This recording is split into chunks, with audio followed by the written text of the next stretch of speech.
Hi, I'm Mikola, and if the Walt Disney Corporation wants to spend upwards of $100 million to ensure that everyone on the planet is aware of and interested in Alice in Wonderland, I'm perfectly willing to ride their coattails. I'm speaking to you from the set of Truth or Fail, where I'm recording an episode based on Alice in Wonderland. It's a YouTube game show, and this is my first time as Quizmaster. Yes, there's a link in the doobly-doo. I have a few more facts than I actually needed in the game, so consider this the DVD extras for Truth or Fail. Like this. This is true.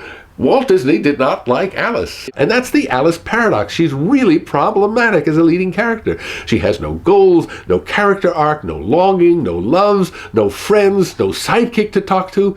Disney, revered as one of the greatest story guys in all of Hollywood history, said this: too many weird characters, and Alice is too prim, prissy, and passive in her own story. Well, Mikola, if Alice is so weak as a protagonist, how come she's held the public attention for more than 150 years? Tell me that, tell me that. I'm so glad you asked, and I'll give you a bunch of reasons. A lot of little reasons, and then the one big reason. The little reasons all come under the heading of Triumph of the Nerds. It's a really nerdy book, and nerds love it. Math nerds, language nerds, physics nerds, nerds that climb on trees, puns, paradoxes, puzzles abound. Lewis Carroll himself was an alpha nerd. Mathematician, he loved puzzles and games, invented many of them. He taught himself to memorize pi to 71 places. How nerdy can you get? Oh, and he was a gadget nerd, early adopter of photography, back in the days when that was a heavy, expensive, and smelly hobby. Oh, and posthumously, he became a drug culture nerd. Caterpillar looks up at the sky. 3 tokes later, he's a butterfly. Eat me, drink me, change your state. Come on, gang, hallucinate. Weak, but cheaper than licensing White Rabbit from Jefferson Airplane. But enough with the little reasons, here's the big reason. Alice is a meditation on the single most puzzling and defining characteristic of being human: language. How language shapes perception and is shaped by it. And how essential and unreliable is our drive to make sense of the world around us.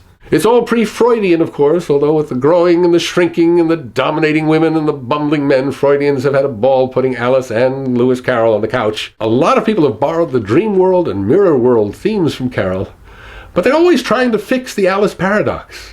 L. Frank Baum in The Wizard of Oz threw in some good and evil and had Dorothy longing to get back to Kansas. Miyazaki in Spirited Away threw in the element of separating the child from the parents. The Wachowski brothers in The Matrix gave Neo an entire backup team and a mission: awaken the entire world from the dream state. And Abrams, Lieber, and Lindelof in Lost threw in everything. Don't get me started. But at least they have the good sense to feature this in an episode of Season 6.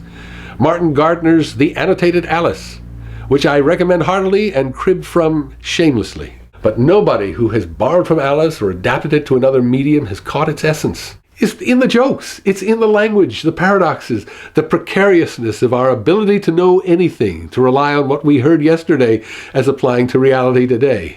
To catch the essence, you have to read it as a book. Look at the pictures.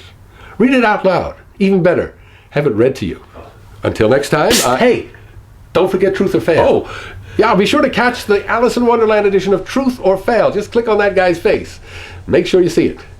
Until next time, I'm Mikola.